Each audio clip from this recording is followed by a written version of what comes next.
once virtually through Zoom, and then last year about Perryville Battle in Kentucky. So we're very pleased and honored to have him present to us this evening, and let's give a big round of applause to Chris.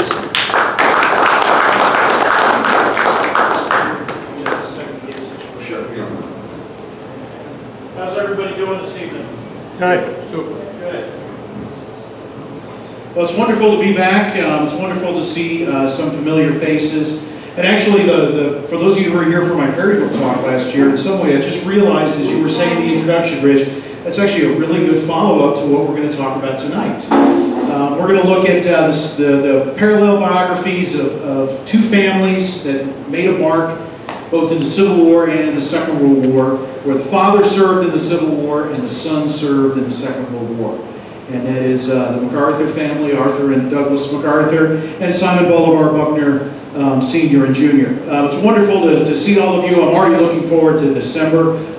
Bill, we'll get together afterward over email. I'll send you the details, and we'll finalize what we need to get everybody the info they need. It's also kind of funny because if you look at photographs, particularly of Simon Bolivar Buckner Sr. and Jr.,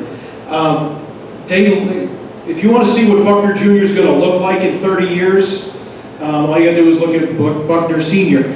at that age. And if you want to know what I'm going to look like in 30 years, that rakish gentleman right there, that's my father and that's my mother there, Peter Kolakowski and Jane. So they've joined us for this evening. So it's actually, I've given this talk several times in several different fora over many years, last few years, really since 2018, 2017.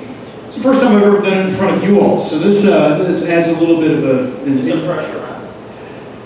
Perhaps, maybe a little bit of pressure. It certainly adds a little bit of a veneer when you're talking about fathers and sons in front of your father and your mother, but I digress.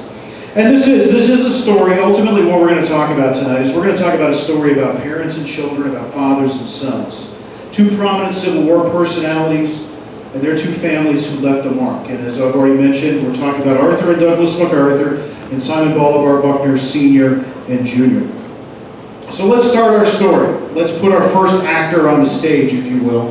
Let's start our story and put our first protagonist up. It's actually started 200 years ago this past April.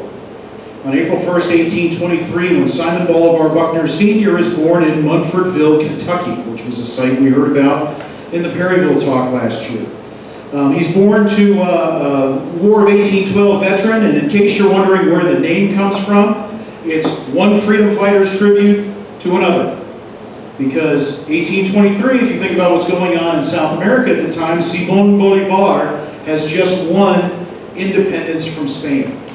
And so the father of Simon Bolivar Buckner Jr. or Sr., Aylett, names his third child, his first son, Simon Bolivar Buckner.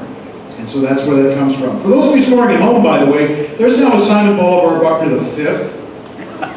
I have met number 4 and number 5 as well, so I'm in touch with the family, but I digress.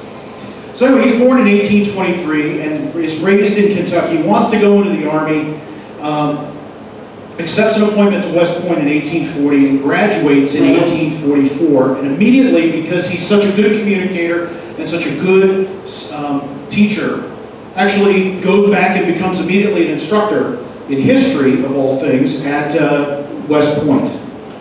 And that brings us up to 1845 and brings us to our second protagonist to go onto our stage. June 2nd, 1845. In Chicopee, Massachusetts, Arthur MacArthur Jr. is born. And a few years later, his father, Arthur MacArthur Sr., that's Arthur MacArthur I, there's now there's 4 of them, for those of you scoring at home, decides that it's better opportunities to move away from Massachusetts and to find opportunities west. And to go west on the Erie Canal and the Great Lakes and end up in a burgeoning metropolis known as Milwaukee, which is where he will be. He will later be elected lieutenant governor of the great state of Wisconsin. He will be governor for 5 days because his predecessor was indicted and carted off to jail. It's the only one in Wisconsin history that I've been able to find, and I always like to point out that of the last 5 governors of Illinois, 3 of them are in jail right now. You make of that fact what you will.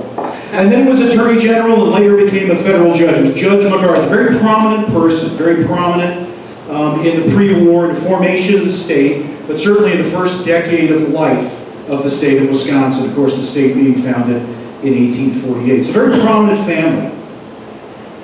While that's going on, while the MacArthurs are making and staking a new claim and making their life out here, and as young Arthur is growing up, what's Buckner Sr. doing? Well, he graduates from West Point, goes and fights in Mexico. Fights first in Taylor's army in 1846, and then goes to Mexico City as part of Winfield Scott's army going to Mexico City in 1847, and is promoted and decorated for bravery at Chapultepec and Churubusco.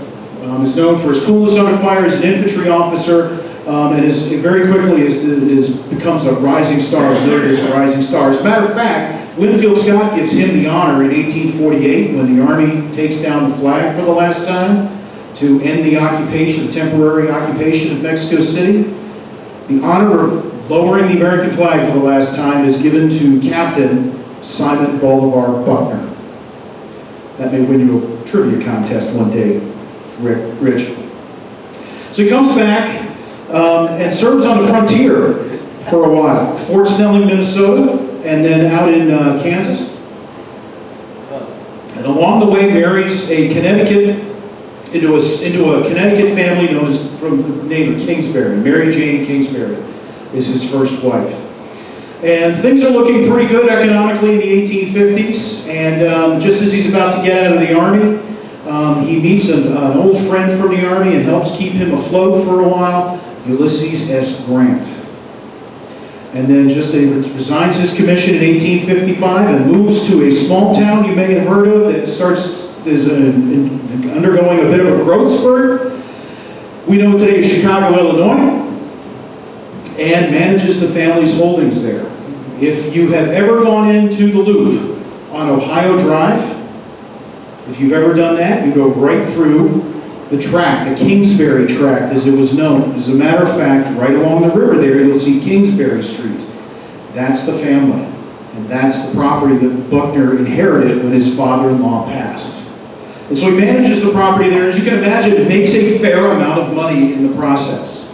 He also remains active in the militia affairs, becomes Adjutant General of Illinois for a while, and then in 1858, as sectional tensions are rising, he and his wife decide to decamp to Louisville. That's Louisville if you don't speak Kentuckian. And he becomes active in the Kentucky militia, and actually in 1861 is appointed Adjutant General of the state of Kentucky. So he's Adjutant General for 2 states in the Union. I don't know of any other officers actually that can make that claim, although I haven't researched it. So that's where he is when the war starts. Arthur MacArthur is 16 when the war starts, when the Civil War breaks out in 1861. Arthur MacArthur is too young to serve. Believe me, it's not for lack of trying. His father tells him to wait at least until you're 17 in 1862. Kentucky, of course, is right in the middle of everything from the beginning. And Buckner and the Kentucky State Guard, as it's known, is basically divided right down the middle. Buckner's best friend and deputy is Thomas Crittenden, who will be a major general in the Union Army during the war. His father is the senior U.S. Senator from Kentucky, John Crittenden, the Crittenden Compromise, if you've ever heard of that. And Tommy's younger brother, George, will be a major general in the Confederate Army during the war. So I tell you that to illustrate how divided that one family is. Now think about that all across the Commonwealth of Kentucky. Kentucky tries to remain neutral, but it becomes clear as spring turns into summer and as the summer goes on, neutrality will not be a viable option in the long term. And on September 3rd, 1861, the Confederates invade western Kentucky.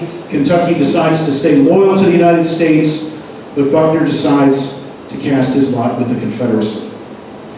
And so he goes south. He had turned down a Brigadier General's commission in the U.S. Army, takes a Brigadier General commission in the Confederate Army, and is posted, along with many Confederate forces, at Fort Donelson on the Cumberland River, northwest of Nashville, where in February of 1862, his old friend Ulysses S. Grant will arrive with the federal army, including, I have now found, one of my ancestors in the 44th Indiana. And basically, the Confederates will try a breakout. They will not succeed. And then that night, there's a council of war among the senior Confederate officers, Buckner at the time being the third-ranking Confederate officer in this meeting. The first-ranking officer is an absolutely incompetent named John Floyd, who, for those of you who think Virginia produced nothing but great generals in the Civil War, John Floyd is the yin to that, it's the yang to the yin that is Robert E. Lee, or George Thomas, but I digress. He says, you know what, I was Secretary of War in the 1850s, they will hang me as a traitor, I can't surrender, I'm going to escape, and I'm going to take all the Virginia units that I have with me. The next guy up is another total military incompetent named Gideon Pillow. And Gideon Pillow is, you know, I used to have a prominent job in the old U.S. Army, and I'm a prominent politician, and they're going to want to hang me as a traitor too. I'm going with you, John Floyd. So the man who was in charge of surrendering on the morning of February 16th, 1862, the first Confederate Army to be taken by Grant, and the first Confederate Army to be taken by the Union in the war, is Simon Bolivar Buckner. And there's some evidence, actually, that Grant didn't know who he was talking to when he was addressing the correspondence. He thought he was talking to John Floyd because he's, you know, there's a famous correspondence, you know, what terms do you propose is sent out to General Grant? I propose nothing but immediate and unconditional surrender. I propose to move on your works immediately. And Grant later said, had I known that I'd been talking to you, General Buckner, I would have taken a different tack. But they meet very warmly, and they consummate the surrender at the Dover Hotel in Dover, Tennessee on February 16, 1862, right in front of my ancestral unit, as a matter of fact. And then Buckner goes north and is, they actually consider trying him as a traitor and hanging him as a traitor. But Lincoln, in one of the more high-profile moments, weighs in and says, we're not doing that because we go down that road, it's going to be very, very nasty. So we're not doing that. We are not doing that as long as this war goes on. And so he's exchanged. And he's exchanged just in time for the invasion of Kentucky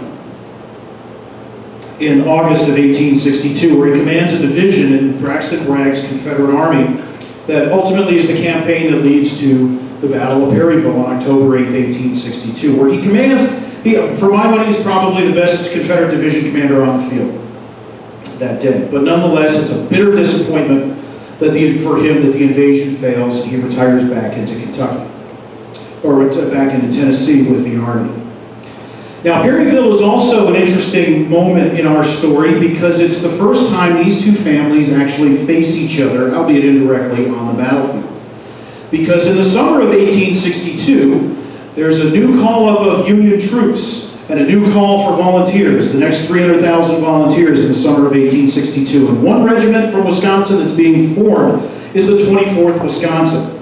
And using Dad's connections, the adjutant is Lieutenant Arthur MacArthur, 17 years old. Whoa.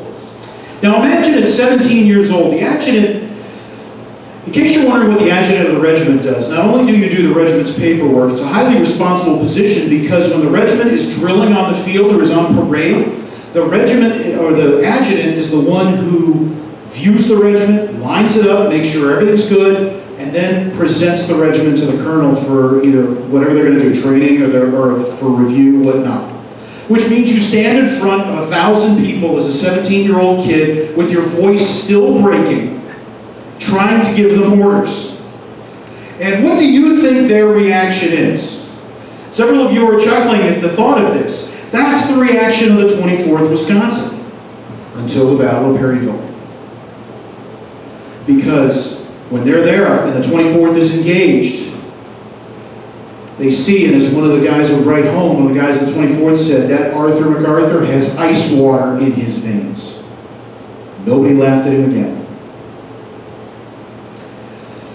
So here we are, the fall, winter of 1862. Buckner is transferred down to the Gulf Coast, where he will help to build the defenses of Mobile, Alabama. He misses the Battle of Stones River, where Arthur MacArthur is engaged at Murfreesboro, Tennessee, in the last day of 1862 and the first couple of days of 1863. Comes out, Arthur MacArthur later said it was a general retreat. It was so close, quote, I wouldn't have given a snap for the future of the Army. Somehow, the Federal Army of Cumberland survives. Buckner is later commands in East Tennessee and will return to Bragg's army and will once again face the Federals, command troops in battle at Chickamauga in September of 1863. He'll command one of the corps in Bragg's army and will participate in the famous breakthrough at Chickamauga. Played a very prominent role in some ways in that battle. Arthur MacArthur misses that battle, thankfully, because the 24th Wisconsin does not do very well. He's back home ill. But as a result of Chickamauga, the Federal Army of the Cumberland, which had lost that battle, is pushed back into the city of Chattanooga and besieged by the Confederates on the heights all around the city. Now, how many of you have been to Chattanooga? I'm assuming most everybody had, and that is in fact the case. You know that those heights are commanding, and one of the most commanding heights is Missionary Ridge. And over the course of a couple of days, Federal forces had cleared the heights around the city except for Missionary Ridge. And on the morning of November 25th, 1863, the Army of the Cumberland, or the afternoon, the Army of the Cumberland, the afternoon of November 25th, attacks toward Missionary Ridge. And when they get to the bottom of the ridge, they realize that the orders are to take the rifle pits at the bottom of the ridge, but when they look up, they realize, you know what? We're going to have to take the top anyway. We might as well do it while we have the momentum. And so they start up. Grant, who is in overall command at this point in this battle, can't believe what's happening. And as one of the generals on the, standing next to him says, General, when my men get going, all hell can't stop them. No, but fatigue can. Because when you're going up a slope 800 feet at that steepness, what do you think happens? You get tired. And the color bearers get tired. The color bearer of the 24th Wisconsin gets tired. And what happens in the Civil War when your colors stop? The unit stops. 18-year-old Arthur MacArthur, with teenage energy, sees the colors going down, bounds on over, grabs the colors from the color bearer, and says, I'll take it from here, and then turns and yells to the regiment, on Wisconsin! Leads them up the hill. One of the first flags to break at the top of Missionary Ridge, to be seen at the top of Missionary Ridge, was the 24th Wisconsin. Arthur MacArthur will earn the Medal of Honor for that leadership under fire. He will get promoted. And in case you're wondering, yes, that story is the inspiration for the fight song at the University of Wisconsin and our state song. So every time you hear that from now on, it is a call back to the valor for Wisconsin, of a Wisconsin veteran. Arthur MacArthur's service will continue through the Atlanta campaign in 1864. He'll ultimately be in command at Franklin, in command of the 24th Wisconsin. He'll be, by that point, 19 years old. He's known as the boy colonel of the Union Army. And he will be wounded 5 times and carried off the field nearly dead. And in fact, only his youth probably saved him at the Battle of Franklin on November 30th, 1864. And oh, by the way, one of those 5 wounds was a saber wound as he defeated a Confederate major in single hand-to-hand combat in the apex of the battle. He'll recover in time, survive the war, and return to Milwaukee. Buckner, for his part, has a bit of a frustrating 1864 and 65. He is sent out west. And I say out west, I mean all the way out west, to be the deputy and chief of staff to Edmund Kirby Smith, who commands that little section of the Confederacy that has been cut off after the Mississippi River had been captured, after Vicksburg had been captured. Tennessee, Arkansas, western Louisiana, Texas, Arkansas, and western Louisiana. That's where he is when word arrives of Appomattox in 1865. And Kirby Smith, as far as he's concerned, let's go to Mexico. Let's join the French forces down there, and let's cause some trouble. Buckner wants no part of that, and persuades Kirby Smith that that is not a wise course of action. And on May 26, 1865, in New Orleans, Simon Bolivar Buckner meets with Edward Canby, and on behalf of his commanding officer, surrenders all Confederate forces west of the Mississippi River. He has surrendered the first army taken by the Union, and he surrenders the last army-level command taken by the Union. It's another trivia that might win you. After the war, their careers are summarized pretty quickly. Buckner is not allowed to return to Kentucky for 3 years. He works in newspapers. When he does get back to Kentucky, he works in newspapers again. He's very good with the pen, I might add. Arthur MacArthur tries his hand at being a lawyer. And he says, you know what? Dad, what you did for a living is not as exciting as what I just did for a living for the last 4 years. So he's able to get himself a commission in the United States Army and will serve on the frontier and serve in the Army of Occupation, where he meets in the 1870s and marries a woman from Norfolk, Virginia. And they will have 3 children, of which Douglas MacArthur, the famous general and one of our other protagonists, will be the youngest. Buckner's years are not so good between 1865 and 1880. His first wife dies of tuberculosis in 1874. He's basically alone for a while until in 1884, he meets a 29-year-old Virginia debutante named Delia Clayton. And they marry. And in 1886, she produces him a son, Simon Bolivar Buckner Jr. Dad is 63. Mom is 29. Woo! I believe that. Thank you. Douglas is born, the son, Douglas MacArthur, is born January 26, 1880. Now, for these 2 children, both of them have very singular childhoods. Douglas MacArthur grows up on the frontier. He'll later write in his memoirs, he says, the first memory I have is of bugles. Being on these military posts out there, it's very closed. If you know anything about the Army of the West at the time, it's a very closed society. He played with it. He played with Native American playmates. He played real cowboys and Indians. And grew up with the idea of the, reveille, retreat, that was the pace of your life. And very quickly he realized, my dad is what I want to be. Similar process for Simon Bolivar Buckner Jr., who grew up, he was born in 1886. A year later, his dad is elected governor of Kentucky. So he's lived his toddler years in the governor's mansion in Frankfort. And then, after dad leaves the governorship, and as a failed bid for the U.S. Senate, is nominated as the vice presidential nominee for the Gold Democrat ticket in 1896. Until 2020, that was the oldest major party candidate to run for president. So, at 79, John Palmer, Major General John Palmer of the Union Army, and his vice presidential nominee, Simon Bolivar Buckner, at age 73, former lieutenant general of the Confederate Army.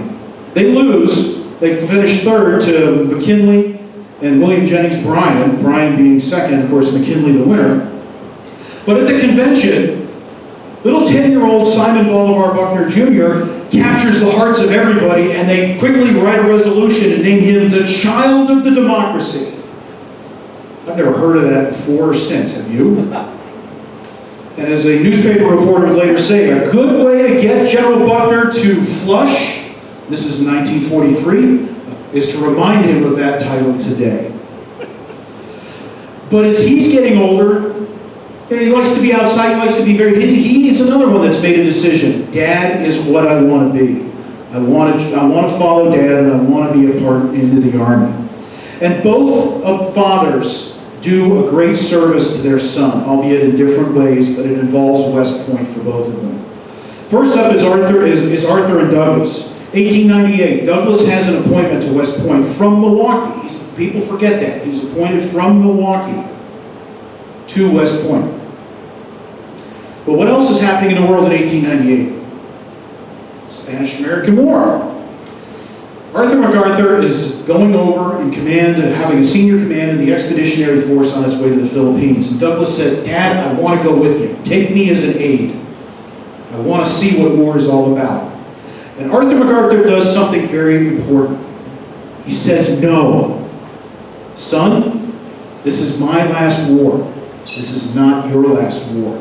Take the appointment to West Point. Your job, and this is a direct quote, your job is to prepare yourself for the future.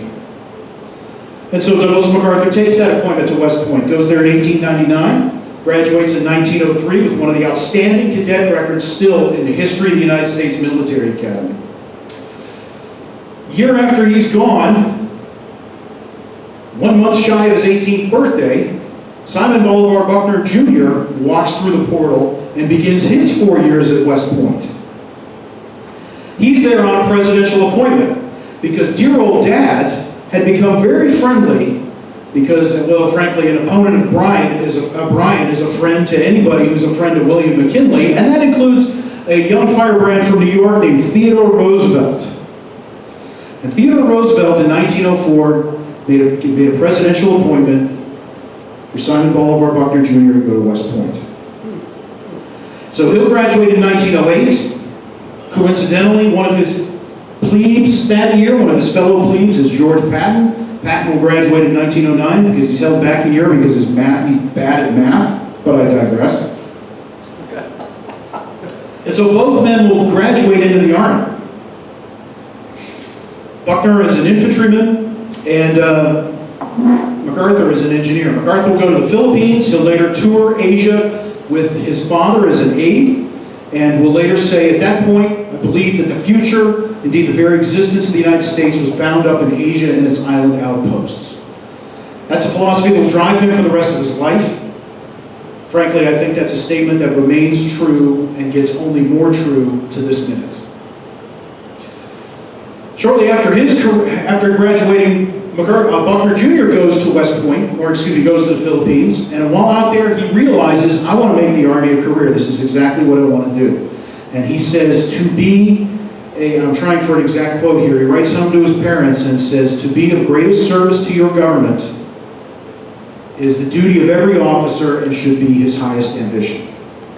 And I love the Army, and I want to make the Army a career. And that's a direct quote from one of his letters to his mother.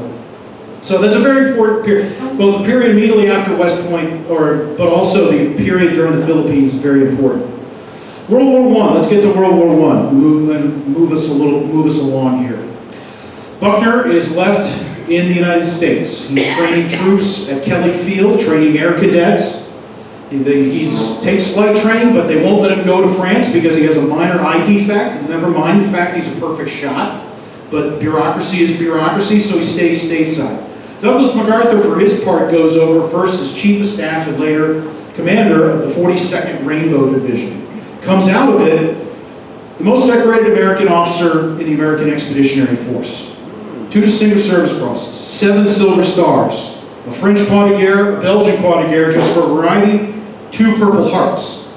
He was gassed twice, one time almost lost his eyesight, but managed to come out of it not only a hero, but also with the rank of Brigadier General. And so at the end of the war, 1918, now 1919, at the end of the war, they're picking hotshot officers to go to West Point, because West Point, quite frankly, during the war is wrecked. You think about the Army needed officers, so you graduate officers, cadets, a year, 2 years of study at most. Some of them that graduated in the fall of 1918, war's end, you get to come back and finish your studies. How do you think that goes? So the point is a mess. And they need good young officers to get it back together. This is another intersection of our protagonists, because the superintendent that they pick is Douglas MacArthur. And one of the tactical officers to help put the Corps of Cadets back together and formalize the honor code, Simon Bolivar Buckner Jr. And if you talk to West Point historians today, they tell you that cadre of officers, which included others as well, saved West Point and is the foundation of modern West Point. And so they will be there, MacArthur 1919 to 1922, Buckner Jr. a year later. And then they'll move on to various schools and various other posts as well, but they will intersect again, actually, at West Point a decade later. MacArthur is Chief of Staff of the Army, the youngest Chief of Staff in the history of the U.S. Army from 1930 to 1935. He gives the graduation speech to the class of 1935. And the Commandant of Cadets, in other words, effectively the Dean of Students, Simon Bolivar Buckner Jr. from 1932 to 1936. Superintendent doesn't drink, but they're having one heck of a party at the commandant's house, and so, well, they need something. And they know Buckner's got a great mint julep recipe. And so they make this huge mint julep jug, and they start providing it. And Franklin Roosevelt is there as well, President of the United States. And the mint julep is so good that Roosevelt asked for a second one, but Roosevelt's valet says, I don't think he should. Well, he's the president, so he got a second one. Family lore, Buckner's son later wrote that when Douglas MacArthur was offered a second one, his response, no, I think I'll stop at one. I still know who's president. But it was a hit. It was an absolute hit. And by the way, if you're familiar at all with Vietnam, the names William Westmoreland and Creighton Abrams come to mind. West Point class of 1936. So you think about who the commandant, you think about the influence of these officers. One of the class of 1922 was Maxwell Taylor, also a prominent Vietnam era name. All of these people were formed as officers and cadets by either Buckner, MacArthur, or both. And so that's a legacy that most people may or may not realize. As the war clouds darken, as the 1930s pass on, as the war clouds darken, it becomes clear in the Pacific that there's potential for a future battleground. And there are three, for the Army's perspective, there are three main outposts in the Pacific: Alaska, the Philippines, and Hawaii. Our protagonists end up in command in two of them.